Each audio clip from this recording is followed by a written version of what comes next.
Good morning.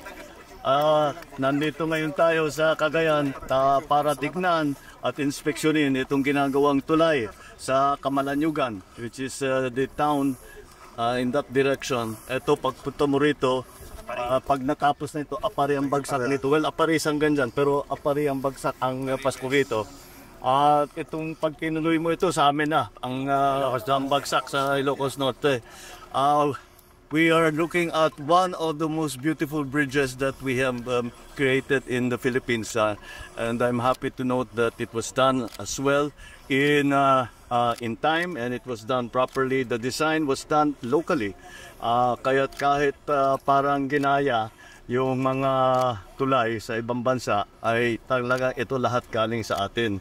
At bukod pa doon, ipinagmamalaki ng ating mga mayor na kung titignan ninyo, meron dyan flood control.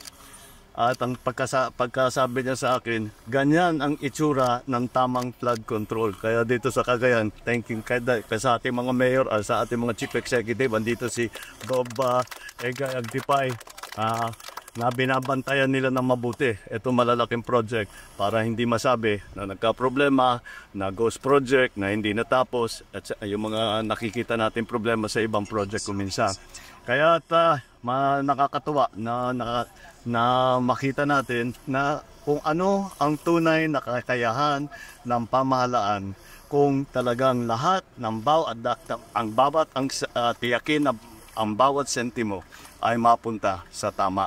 Kaya mabuhay kayong lahat sa inyong ginawa dito. Congratulations sa ating mga local executives at siyempre sa ating mga sa Secretary Vince na siyang nag-monitor about this. Pinuntahan nga nila ito few months ago. So sana mabuksan natin by Christmas ito. Thank you. Salamat sa mo, Presidente. Salamat. Malaking bagay ito kasi Apari, Claveria, Apari, Ballesteros hanggang Ballesteros, meron ng magandang daan.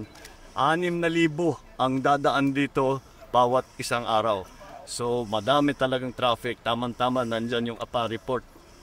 Lahat ng mga gamit na dati kung saan ang layo ng dinadaanan, ngayon dito 20 minutes na lang. Kaya sige, balikan natin ito. Balik tayo rito sa ribbon cutting.